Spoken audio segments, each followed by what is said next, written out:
Spain में श्रवण बाधित बच्चों को सफलतापूर्वक शिक्षा प्रदान की और ये साबित किया कि वे बोल और सीख सकते हैं। ठीक है, अब हमारा जो प्रश्न 2 है वो है आरसीआई मानक से यानी कि भारतीय पुनर्वास परिषद आरसीआई के अनुसार कितने डेसिबल यानी कि डीबी या उससे अधिक श्रवण हानि को हियरिंग इंपेयरमेंट माना जाता है। तो इसका सही ऑप्शन आप मुझे सबसे पहले कमेंट सेक्शन में बताइए। तो इसके ऑप्शन दे रखे हैं हमें, option A 60 dB, option B 65 dB, option C 70 dB या ऑप्शन डी 75 dB। तो इसका हमारा सही उत्तर है ऑप्शन सी 70 dB। आरसीआई और भारत सरकार के दिव्यांगजन अधिकार अधिनियम यानी कि आरपीडब्ल्यूडी एक्ट के अनुसार बेहतर कान में 70 dB या उससे अधिक के श्रवण हानि को हियरिंग इंपेयर्ड यानी कि गंभीर रूप से श्रवण बाधित की श्रेणी में रखा जाता है। सो इसमें अगर 40 से 60 dB है तो वो मध्यम हानि है यानी कि मॉडरेट, अगर 70 से 90 dB है तो वो है हमारी गंभीर हानि यानी कि सीवियर, अगर 90 से प्लस यानी कि 91 से प्लस dB है तो वह है अति गंभीर यानी कि प्रोफाउंड। ठीक है, अब हमारा जो प्रश्न 3 है वो है कानूनी अधिनियम से। तो लोकल लेवल कमिटी किस अधिनियम के अंतर्गत आती है।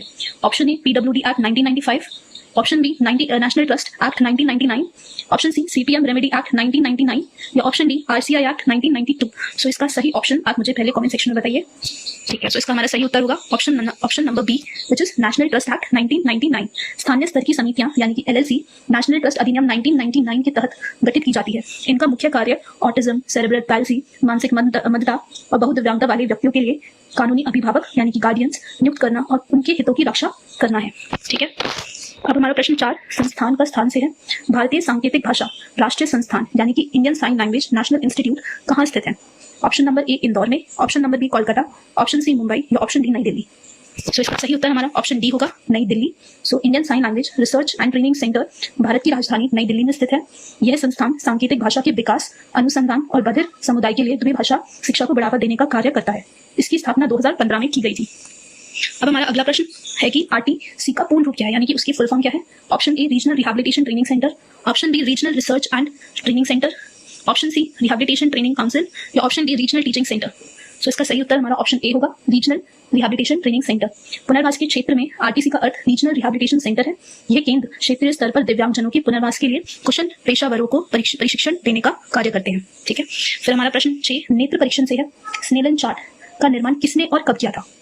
Option A Graham Bell 1872, option B Herman Snellen 1862, option C ग्रेड बडी 1767 या ऑप्शन डी गार्डनर 1993।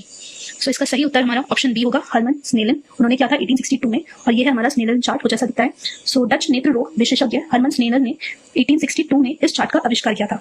यह चार्ट दृश्य तीक्ष्णता यानी कि विजुअल एक्यूरेटी मापने के लिए उपयोग किया जाता है। इसमें अक्षरों की अलग अलग पंक्तियां होती हैं जिन्हें 20 फीट की दूरी से पढ़ा जाता है। ठीक है, प्रश्न 7 हमारा शब्दावली का इतिहास से है। लर्निंग डिसेबिलिटी शब्द सबसे पहले किसने दिया।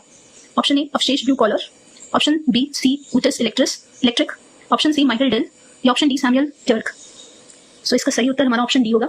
सैमुअल किर्क ने 1963 में शिकागो में एक सम्मेलन के दौरान सबसे पहले लर्निंग डिसेबिलिटी यानी कि अधिगम अक्षमता शब्द का उपयोग किया था। उन्हें इस क्षेत्र का पिता माना जाता है। ठीक है, अब हमारा प्रश्न 8 है वैश्विक नीतियों से। आईडीए का संबंध किससे है। ऑप्शन ए एक योजना, ऑप्शन बी एक अधिनियम एक्ट, ऑप्शन सी एक सहायक उपकरण या ऑप्शन डी एक बोलने वाला उपकरण। सो इसका सही उत्तर हमारा ऑप्शन बी होगा एक अधिनियम एक्ट। आईडीईए का पूर्ण individual with disabilities education act है। यह संयुक्त राज्य अमेरिका का एक संघीय कानून है जो यह सुनिश्चित करता है कि दिव्यांग बच्चों को मुफ्त और उपयुक्त सार्वजनिक शिक्षा और विशेष शिक्षा सेवाएं प्रदान की जाए। ठीक है, अब हमारा प्रश्न 9 है समावेशन का आधार से। समावेशन यानी कि इंक्लूजन का मुख्य उद्देश्य क्या है। ऑप्शन ए प्रदूषण कम करना, ऑप्शन बी मुख्य धारा में लाना यानी कि मेन स्ट्रीमिंग, ऑप्शन सी केवल भौतिक आवश्यकताएं, ऑप्शन डी सुलभता यानी कि एक्सेसिबिलिटी। सो इसका सही उत्तर हमारा ऑप्शन बी होगा यानी कि मुख्य धारा में लाना, मेन स्ट्रीमिंग। समावेशी शिक्षा का मूल उद्देश्य दिव्यांग बच्चों को बिना किसी भेदभाव के सामान्य बच्चों के साथ एक ही स्कूल और कक्षा में शिक्षित करना है, जिसे मुख्य धारा में लाना कहा जाता है यानी कि मेन स्ट्रीमिंग। और हमारा प्रश्न 10 है शब्दावली परिवर्तन से। मेंटल रिटार्डेशन शब्द को इंटेलेक्चुअल डिसेबिलिटी में कब बदला गया। ऑप्शन ए मई 2018, ऑप्शन बी मई 2019, ऑप्शन सी 24 जुलाई 2019 या ऑप्शन डी 25 जुलाई 2020। सो इसका सही उत्तर हमारा ऑप्शन सी होगा 24 जुलाई 2019 में। भारत सरकार की सामाजिक न्याय एवं अधिकारिता मंत्रालय द्वारा 24 जुलाई 2019 को औपचारिक रूप से मेंटल रिटार्डेशन शब्द को हटाकर इंटेलेक्चुअल डिसेबिलिटी यानी कि बौद्धिक दिव्यांगता का उपयोग करने का निर्देश जारी किया गया था। यह परिवर्तन वैश्विक मानकों और गरिमापूर्ण शब्दावली के अनुकूल होने के लिए किया जाता है। आई होप आपको ये समझ आ गए होंगे। सो धन्यवाद। अगर कोई भी क्वेश्चन होगा तो मुझे कमेंट सेक्शन में बता देना और ये सारी इमेज सोर्सेज हैं, आप इनको देख लेना।